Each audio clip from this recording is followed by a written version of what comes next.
तो भाई आज थोड़ा म्यूज़िक मेडिटेशन करेंगे। 3 छोटे-छोटे वीडियोज़ बनाए थे। मेरे चैनल पे आप ढूँढ लेना कि ध्यान की शुरुआत कैसे करें। पार्ट 1, पार्ट 2, पार्ट 3 उसमें हमने विपस्सना मेडिटेशन के बारे में बोला था। और ये नई चीज़ है, बहुत लोग बैठ के ध्यान नहीं कर पाते हैं। ये कुछ-कुछ ऐसे कमेंट्स आए कि बैठते ही बहुत आलस्य आता है, नींद आती है, तो क्या करें? तो उनके लिए या किसी के भी लिए एक म्यूज़िक मेडिटेशन भी है, बहुत कमाल की चीज़। तो ये इसकी पावर मुझे पता चली, मतलब पता तो था लेकिन इसका जो साइंटिफ़िक जो वेरिफ़िकेशन है, वो मुझे 2 जगह से मिला। एक तो हैं ओलिवर सैक्स। ओलिवर सैक्स ने किताब लिखी म्यूज़िकोफीलिया। इसका मैंने ज़िक्र किया था पहले भी। म्यूज़िकोफीलिया, ये डॉक्टर थे, अभी तो डेथ हो गई। तो म्यूज़िक में इतनी बड़ी पावर है कि ऐसे पेशेंट्स जो जिनकी मांसपेशियाँ काम नहीं करती, जो मतलब खड़े नहीं हो सकते, तो म्यूज़िक से, उनके ज़माने का म्यूज़िक अगर बजाया जाए, तो वो उस पे थिरकने लगते थे और खड़े भी हो जाते थे बहुत बार। और एक है डॉक्टर कैंडिस पर्ट, उनकी भी डेथ हो गई। उन्होंने किताब लिखी the molecules of emotion. The molecules of emotion, ये किताब का नाम है। उसमें उन्होंने बोला कि जिस म्यूज़िक में आपका इंस्ट्रूमेंटल म्यूज़िक, जिसमें आपका मन डूब जाए, वो बहुत डीप मेडिटेशन में आपको ले जाएगा। तो आज मैं सिंपल सरगम की बात करेंगे। तो ज़्यादातर ये जो मध्य सप्तक है, ये गायक लोग यहाँ से प्रैक्टिस करते हैं, पर इसमें तब पिच ज़रा ऊपर जाता है। ऊपर का स यहाँ जा रहा है। तो अब सब लोग गा पाएँ इसलिए थोड़ा-सा नीचे का पिच लेंगे, ये वाला लेंगे। इस पे कोई भी गा सकता है, तो इस पे आप प्रैक्टिस कर सकते हैं। तो हमने एक शिविर किया था जून के शुरू में। उसमें एक भाई साहब आए थे और हमने ये म्यूज़िक मेडिटेशन किया था, तो काफ़ी बेसुरे थे, उनका सुर मिल नहीं रहा था। वही भाई साहब अभी दोबारा आए, हमने अक्टूबर में भी एक शिविर किया, 10 को लोग आए थे, 11, 12, 13। तो ये म्यूज़िक मेडिटेशन पहले ही दिन किया तो उनकी आवाज़ बहुत कमाल की।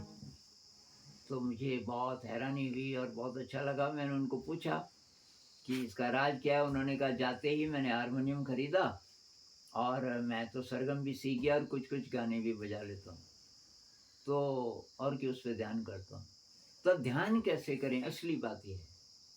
तो उसके लिए सरगम बहुत है। आपको कुछ नहीं आता हो, ये 7 सुर अगर ये भूल जाएँ, इन पे चिपका सकते हो आप। कागज़ की टुकड़ी पे लिख दो सर, इस पे चिपका दो। थोड़ा ऊपर, उँगली तो नीचे आती है ना, ऊपर चिपका दो। ऐसे सारे गामा पाधा निसा चिपका दो ताकि आपको याद रहे। और 2-4 दिन के बाद आपको कागज़ की ज़रूरत नहीं पड़ेगी, आपको याद रह जाएगा। तो अभी करना क्या है, आप बैठ जाओ, ऐसे बैठ जाइए। जिनके पास अभी हारमोनियम तो होगा नहीं, तो आप हमारे साथ गाइए। अब मेरे साथ और भी हैं अभी गाने वाले काफ़ी सारे, क्योंकि मेरी आवाज़ तो गड़बड़ हो गई। तो बैठ के अपने शरीर को महसूस कीजिए, जैसे ध्यान में करते हैं।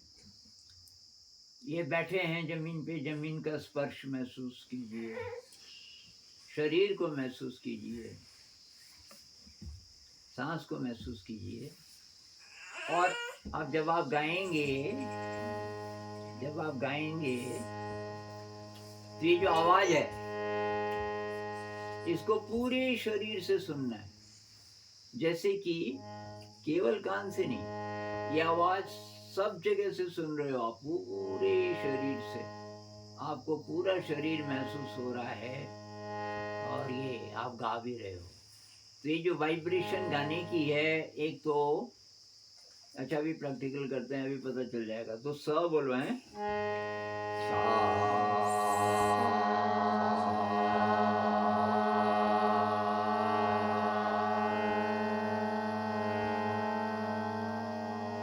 तो जितनी लंबी आपकी सांस है तब तक गाते रहो। सुर में सुर भी मिलाना है, और जब आप गा रहे हो तो ये वाइब्रेशन ये तो यहाँ पे महसूस होगी, थोड़ा छाती में महसूस होगी, सिर में भी महसूस हो सकती है। और ये जो चारों तरफ से आवाज आ रही है और लोग गा रहे हैं, सबको अपने शरीर में महसूस करो।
मंसर आपको कहाँ ज्यादा महसूस हुआ ये गाते समय? एक तो गले पे और दूसरा सिर में। गले और सिर में, और नीचे पेट में, छाती में कम जी। और अमन सर आपको? गले में और सर में पेट में कम, मुझे छाती में और गले में। छाती में भी, गले में। और शांति जी? पूरा शरीर, पूरे शरीर में। क्या बात है। अच्छा अब वापस चलेंगे।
इस बीच कोई विचार आया मन सर? कोई विचार नहीं आया। अमन सर कोई विचार नहीं? अंचल कुछ नहीं? ध्यान दे दी। तो ये मेडिटेशन में हम क्या कोशिश करते हैं कि भाई विचार ना आए। तो लोग सत्संग में जाते हैं, जहाँ जहाँ संगीत सभाएं हैं, जो उनको मज़ा आता है, मज़ा इसलिए आता है कि मन एकाग्र हो गया और मन में कोई विचार नहीं है, उसके साथ एक हो जाते हैं। और ये शिव जी की आरती में आता है ना, 64 योगिनी गावत नृत्य करत भैरव। बाजत ताल मृदंगा, इसका मतलब शिव जी भी संगीत का बहुत ज्यादा उपयोग करते थे। तो ये आप कीजिए, एक बार आखिर में गा देते हैं और आप इसकी प्रैक्टिस कीजिए, ये बहुत गहरा मेडिटेशन बन सकता है। एक चीज और भी हो सकती है कि हम अलग अलग अंगों को महसूस करते हुए भी गा सकते हैं। तो जैसे गला और छाती, इसमें तो महसूस हो जाता है हर एक को। जमीन का स्पर्श, तो इस बार जैसे हम क्या करेंगे कि एक दो सुर ऐसे गाएंगे कि जमीन का स्पर्श महसूस होता रहे, और तब फिर हम पता करेंगे कि किस किस को हुआ। जमीन का स्पर्श और गाना भी है।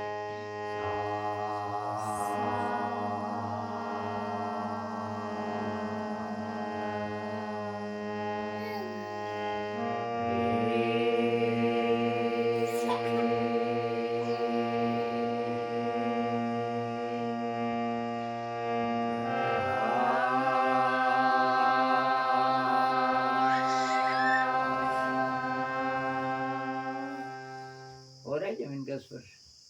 तो अब हम क्योंकि जानबूझ के कर रहे हैं, तो धीरे धीरे पूरा शरीर। अच्छा, अभी पीठ, पीठ को महसूस करेंगे।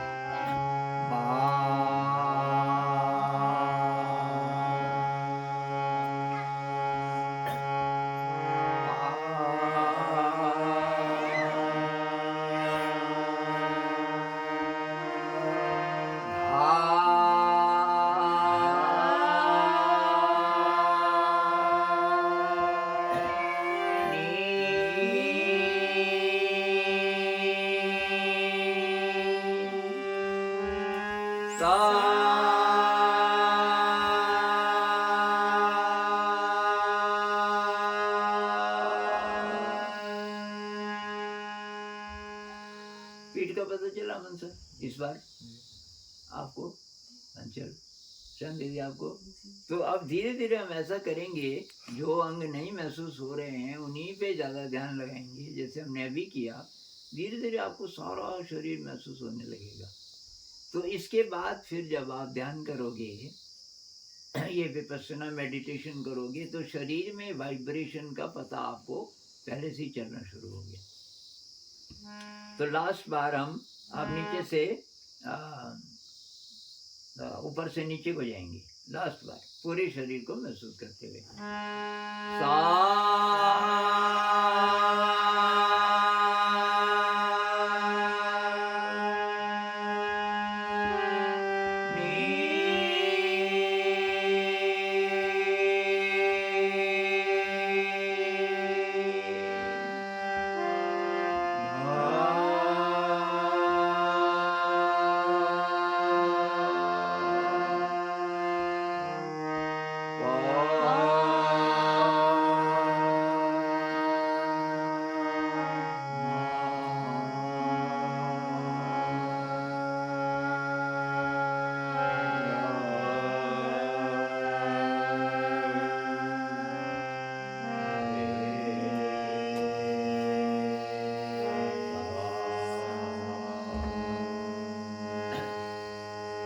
एक चीज और जब आप अभ्यास करेंगे, तो ये जो नीचे के सुर हैं उसमें गर्दन जरा नीचे होती है, ताकि ये जो वोकल कॉर्ड्स हैं, यहाँ पे आवाज़ बनती है, फेफड़ों से हवा आके यहाँ पे टकराती है। वोकल कॉर्ड्स मतलब मांस के धागे जैसे वो वाइब्रेट करते हैं। एक सेकंड में कितनी बार, तो महिलाओं के ज़्यादा बार, इसलिए उनकी आवाज़ ज़्यादा मधुर होती है। तो ये गर्दन हम नीचे करेंगे तो ज़रा ढीले होंगे। मोटी आवाज़ के लिए ढीला चाहिए ना, जैसे तार सितार कोई भी चीज़ है जो ज़्यादा कसे होते हैं तो उसमें बारीक आवाज़ आती है। किसी भी तार को आप ज़्यादा कसोगे तो बारीक आवाज़ आती है। तो यहाँ भी ऐसे ही है, जब हम ऐसे करते हैं तो अब बारीक आवाज़ निकल सकती है। इसलिए जब आप ऊपर जाओगे सा, तो मैं ऊपर देखूंगा तब ये ठीक निकल जाएगी। ऐसे में करूँगा तो मुश्किल आ सकती है। तो ये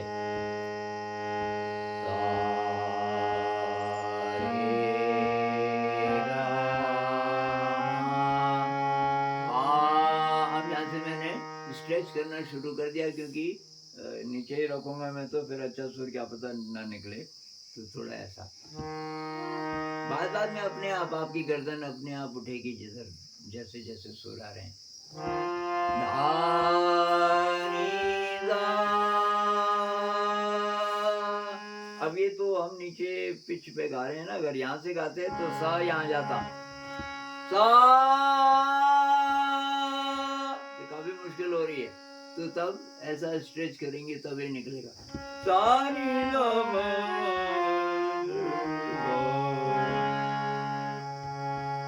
तो यहाँ से शुरू कीजिए।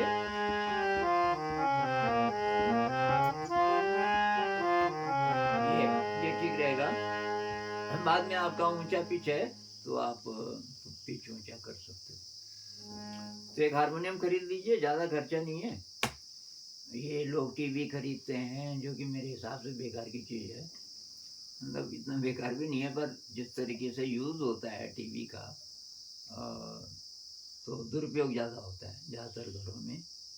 उसी तरीके से आपका जो स्मार्टफोन है, अब आप सदुपयोग करते होंगे तो पता नहीं, पर ज़्यादातर लोग उसका 90% से ज़्यादा दुरुपयोग करते हैं।